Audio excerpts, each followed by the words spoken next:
gentlemen, distinguished guests and panelists, all of you embody an extraordinary gathering representing industrial design, communication design, and architecture and interior design. It's a great honor and privilege for me to be part of this visionary and creative event today. It would have been wonderful to be with you in person, but unfortunately I have to be here in London, roughly 10,000 kilometers away from Taipei. I have to be here because of NOKIA's senior leader event.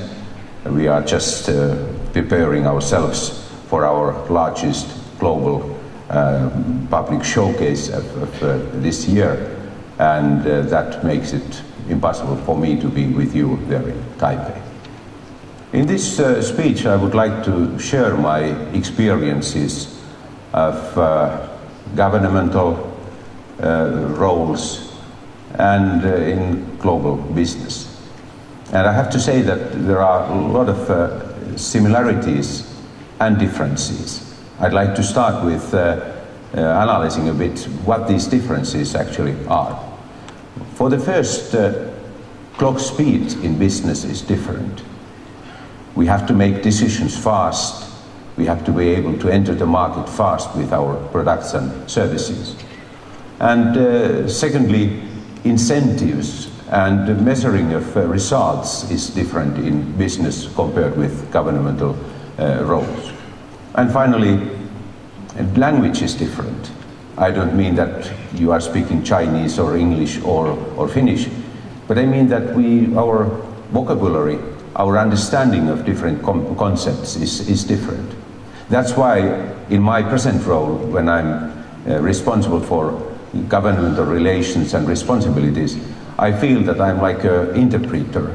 I have to be able to explain for my company people what governmental people, what politicians mean when they explain their agendas and they set their own targets.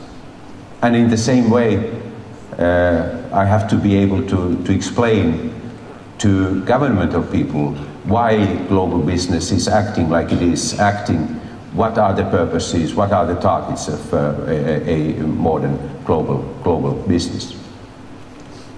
But then there are some interesting similarities as well. Both in government and in business, long-term target setting and execution of those strategies, leadership is very critical. When looking at our common challenges, both in government and in business, I'd like to quote one, I understand, rather old Japanese proverb. It is saying, vision without execution is daydream, but execution without vision is nightmare. I think this is an excellent illustration where we are and what our challenges actually are. Now I'd like to move to the most exciting experience I have had during my life when looking at the mobile revolution from Nokia's perspective.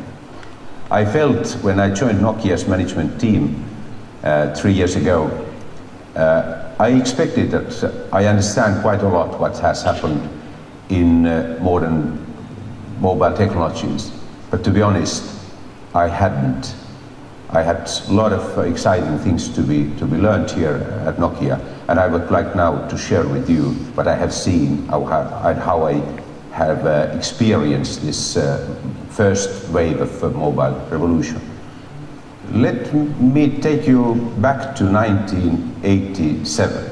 1987, this product came to the market, Mobira Cityman. This was first handset coming to the global mobile market. The price of this product was 4,500 euros, and the weight, it's very heavy, 800 grams. This was my first mobile phone as well. I got it 1990. Between 87 and 1990, this product got a new name. This was called Model Gorbachev, because of the fact that Mikhail Gorbachev visited Finland, the president of the Soviet Union, and he wanted to use this phone, and that picture was distributed all over the world, and after that everyone knew this as a Model Gorbachev. When I got this, price tag was 2,300 euros, and I was one of those 10 million people in the world, 1990, who had access to mobile phones. I was privileged. We were using very exclusive products. Within 10 years, situation changed dramatically. In the beginning of 1990s, NOKIA made a plan for its future, and company decided that we will invest in mobile technologies because we believe that that market is growing very fast. Our expectation was that by year 2000, there is going to be 50 million mobile phone users, so 5 times more than in 1990. This product came to the market year 2000, but the global handset market was not 50 million like we expected. Can you imagine? It was 700 million market, so 700 million mobile phone users by 2000. This product is probably the most successful individual mobile device ever produced. The total volume was close to 130 million. And when you compare these two, you can see huge difference. You are designers, you can recognize that design is totally different. Between these models there were tens, maybe hundreds of other models, but this happened within 13 years. And in the same time, we had also very radical improvements in materials, in capacities, and in all aspects of these products. So where we are today, I have here two quite different products. This is a product which is sold with 13 euros. And this is available in practice for almost all people in the world. Even poorest of poor people have access to this type of products. And computing capacity in this product, it is roughly the same as the computing capacity of the moon landing module Eagle, which landed on the moon in 1969. And this is available for all in the world today. And this is a 9 flagship product of NOKIA, which came to the market recently. And this is like a mobile computer. This is making it possible for people to create a lot of things through mobile technologies. This story between these two is a design story, as I said. But it is also a great business story for other companies than NOKIA as well. But then it is very important to recognize that this is also very good environmental and social story. Environmental in that respect that the Club of Rome made a prediction in the beginning of 1970s that people in developing countries will never be connected into the global telecommunication networks. And they explained that lack of copper is the main reason for that. But the fact is that thanks to this new technology, developing countries were able to leapfrog. They were able to take into the use the most modern technologies, and in that way to bypass one major investment. Secondly, this is a good environmental story also because of the materials. These materials are recyclable today, and we are, in that respect, we are promoting, with these technologies, we are promoting sustainability. Why the Nordic countries have been good in mobile technologies and mobile business? I was asked to speak about the experiences of Nordic countries especially. I think there are several reasons for that. First reason is our investment in education. All the Nordic countries have been relying on the power of education. Secondly, we have invested heavily in research and development. Finland, for example, decided that we will double our investment in R&D in 1980s, and that happened, and that strongly supported mobile and ICT development in our country. And thirdly, we were able to create and design the best global business environment for mobile technologies in Northern Europe, or Europe as a whole. We had common standard, GSM, which was adopted in 1987. We had access to the market. And in that sense, Europe was, and especially Northern Europe, was, let's say, leading region in the world. But now, in recent years, situation has changed. Let's say the second wave of mobile revolution has not been driven by devices and hardware like the first one, but differentiators are now much more in software and in digital content.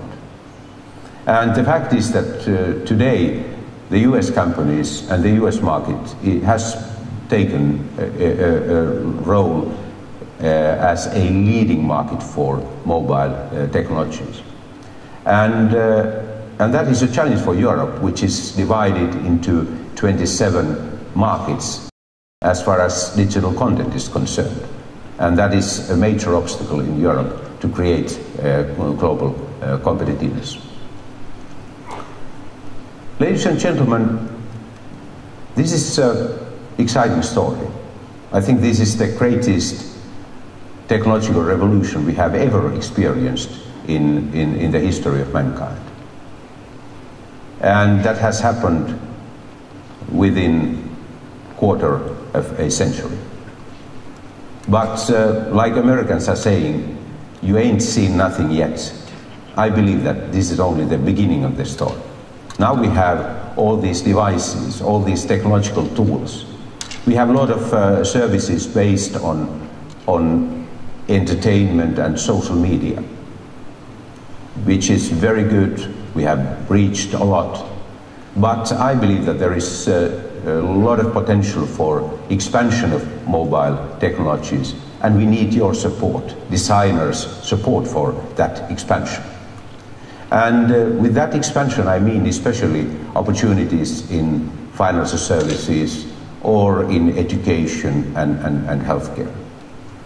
When we are integrating these type of services into the mobile business and using mobile technologies for those areas, I believe that we can reduce costs, we can create a lot of efficiency, we can as well create economic growth, which is a very critical target now everywhere in the world, both in developed and developing countries. But how to do that? How to move to the, let's say, to the next level? I'd like to return back to my opening statement. I spoke about vision and execution. I think it's a question of vision, how to create that type of vision that we can move on to the higher level of value add curve. But then we need also capacity for systemic changes, because of the fact that most of our challenges today are systemic. If you look at energy sector, energy requirements, if you look at environmental problems, global environmental problems, or healthcare challenges, educational challenges, security risks, everything is systemic. What do I mean with this systemic requirement? I mean that we have to be able to, for the first, we have to be able to remove silos. A big problem both in private and public sector is the fact that decisions are made in silos.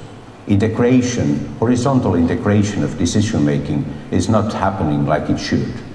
This is not only a problem in the public sector, it's also a private sector challenge. But even more important it is to create integration vertically. It means that top-down architectures, decision-making architectures are combined and integrated with bottom-up activities and bottom-up operations. That is what systemic solutions or systemic approach means in practice. And I believe that this is a great challenge, but in the same time, great opportunity for designers, because this is a challenge for design in the same way as traditional design has been sometimes a challenge for industrial production. Ladies and gentlemen, what are the main areas where we can create that kind of systemic improvement or even radical reforms, systemic reforms? First thing I have in my mind is education. I went to school exactly 50 years ago. In 1961, the school actually looked roughly the same as it looks today. There has been a lot of improvements for sure, but it's still, in my opinion, schools are still analog. Even here in Finland, in a country which is ranked very high in elementary education, number 1 or number 2 in the world. But the fact is that still our schools are analog, in spite of the fact that the world is digital. And that's a change we urgently need in our schools is not possible to be made only by putting more and more technologies into the schools. It's not a right kind of solution. We have to be able to change the whole learning and teaching environment at schools, and in that way to integrate new technologies into the school system. That is one of our challenges, and I really hope that you as designers start to think, what is the right kind of school? What is the right kind of school structure we should have? And how to integrate technological tools, revolutionary technology tools, much better in our educational system. And challenges are huge, they are enormous, everywhere in the world, not only in the developing countries where demographies are creating a lot of challenges. Number of students and children urgently needing education is growing very fast. But it's a big challenge in developed world as well. We have a lot of dropouts. I believe that many of those dropouts can be returned back to school if we are able to use modern technological tools much better than what we are doing today. Second example is very close to my heart. It is healthcare. Why it is so difficult to take into the use ICT applications and to create electronic patient records or to take into the use electronic prescription. Again, technology is there. This is not a technological problem. The main problem is how to create such kind of that type of processes, how to create that kind of organizational structures which will make it possible that we can take maximum benefit from technological tools. There is huge potential again. We can improve the quality of services. We can make work in hospitals more exciting and easier if we are able to take into the use these tools.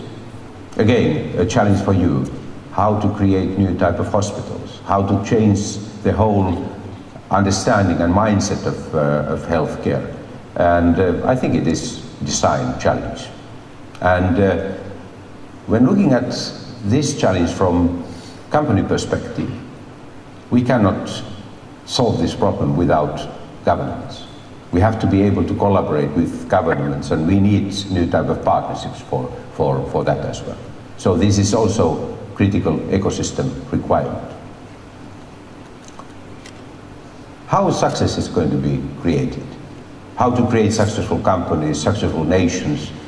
How to solve all these problems in the most efficient way we are facing today?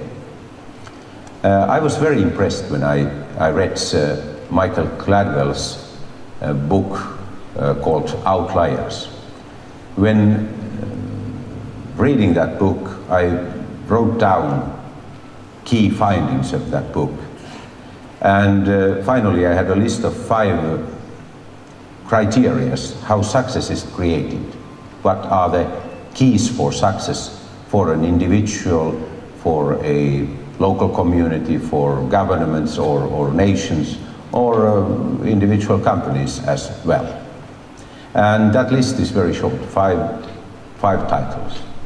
Revolutionary technology, right timing, right talents, right kind of ecosystem, and finally risk-taking capacity.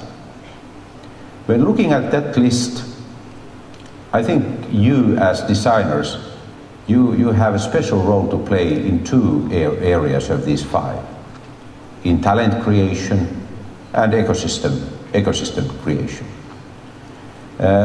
As far as talents are concerned, I think the major challenge today is to combine different disciplines and different type of skills and talents in a more efficient way. We need people who have understanding not only on technologies, but understanding of design, understanding of business models and management as well. So we need multidisciplinary talents. Our universities are too much siloed as well, and we have to break these silos and to create new kind of talent pools. Design can play a critical role in that. I'd like to say, without modern design, we cannot do that. Secondly, you can have a major role to play in ecosystem creation. And as I told, ecosystem is not anymore only business-driven or business-specific issue or technology sector-based issue. This is a broader issue. We have to be able to create better collaboration between governments and companies. I'm very worried about that because I have seen both governmental perspective and company perspective, and I think we have too many obstacles today. How to solve that problem? I think we can do that by changing our mindset. In the public sector, we have to learn to understand, or you have to learn to understand, that it is not correct to think that public is good and private is bad. Profit making is wrong for creating something good for people. In opposite, profit making can be an asset when we are solving our problems, and we need those skills, talents and resources which are available in smaller and bigger companies, local and global companies. But at the same time, we in global companies and smaller companies, we have to understand that we cannot create successful businesses on the longer term without having good government models. And if we are not able to solve these huge problems we are facing today globally. And that cannot be done without creating the right kind of governmental models, and business community and individual companies have good reasons to support that. So this kind of ecosystem requirement means that we have to be able to combine private and public, local and global, and to do it in a way which is sustainable. Ladies and gentlemen, I spent 1 year at Harvard University, 2000-2001, and we organized a seminar with the title "The Nordic Countries and Their Model to be Developed." And I have to share with you that experience I had. It's maybe also, this nice story is telling how important non-technological and non-economic elements are playing in development.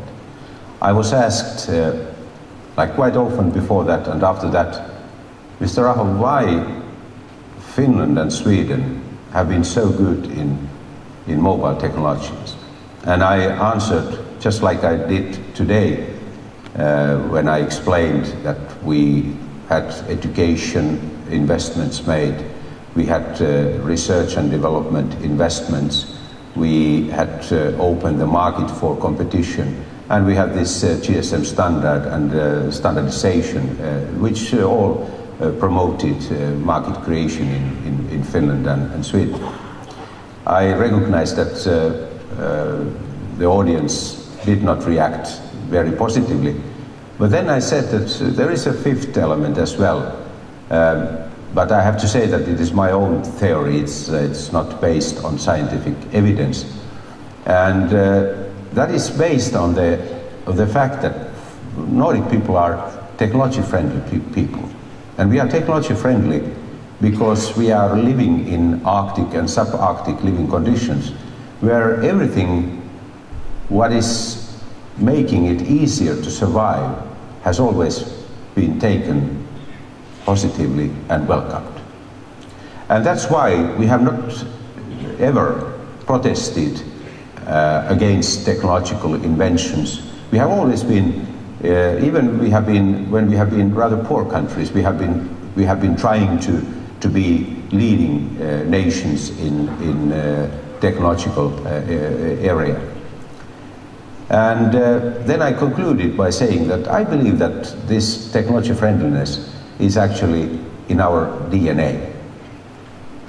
And immediately one American jumped up and he said that, Mr. Aho, I'm so happy to hear that you are saying so, because we have in the United States one special state, Minnesota, which has exactly the same tradition, that they are taking into the use modern technological tools very soon and rapidly after inventions. And I had to reply that this was proving my personal theory, because if you look at the population of Minnesota, roughly 50% of those people have Nordic origin, so they have come from Finland, Sweden and Norway. So that if this technology friendliness in our genes, these genes are now in Minnesota as well. But coming from this story to the fact of life today, I think it's very important to understand that technologies can be part of the solution. And we cannot, and we have no opportunity to overestimate risks related with new technologies. But in the same time, we have to understand that technology is only one asset, and technological tools are only one asset to create new schools, new hospitals, when solving our environmental problems or creating new energy supply resources. I think it's a combination of different different kind of capabilities and talents and skills what we urgently need. So my conclusion is that you, in this conference, I think you should consider carefully what design can do in helping nations, companies, local communities, regional communities to combine most modern technologies in a way that we can get maximum out of these assets. And I believe that the most successful companies, most successful nations and local communities are those who are best in applying new technologies. I'm 100% sure that the next wave of success stories in the world will be created when applying new technologies. So we have in front of us huge challenges. We have to save the world. And we can save the world with new innovations. And technologies provide us great tools to innovate. When trying to understand this challenge, I think it's important to understand what innovation actually means. Quite often we are understanding that innovation is investment in research and development. It's like about creation of knowledge base. That is not the right interpretation. Actually, the critical thing in innovation is that we can apply technologies and we apply research and technology results. Somebody has said that R&D is transforming money to knowledge, and innovation is transforming knowledge to money. And when keeping this in mind, I believe that we can create sufficient environment for innovation.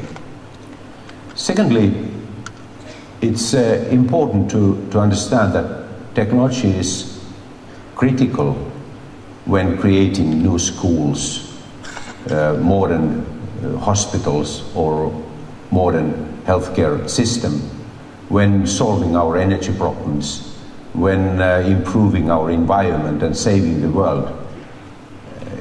Everywhere technology is needed, but without other ingredients, it is only an extra cost.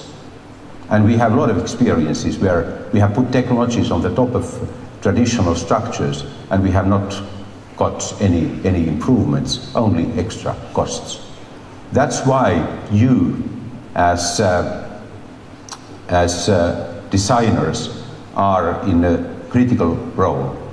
Your objective is to create those new type of organizations, new type of visionary models of operate, which are making it possible that we can take maximum out of technological investments. And I hope that during these days you are going to speak also about what kind of future schools will look like, what kind of hospitals and healthcare we need, and so on. So to meet these new challenges for design, in addition to those traditional challenges, how to create wonderful things and wonderful architecture and beautiful design for products for the consumers. I'd like to summarize everything what I have said by quoting Steve Jobs. He analyzed the role of technology in a very nice and let's say impressive way recently. Steve Jobs said that technology alone is not enough. It's technology married with liberal arts, married with the humanities, that yields us the result that makes our heart sing. That is exactly correct. In that kind of way we can create new world and better world, and I hope that this message will inspire you during these days in Taipei. Thank you so much for being able to join you through this video, and I hope for your Congress all the success.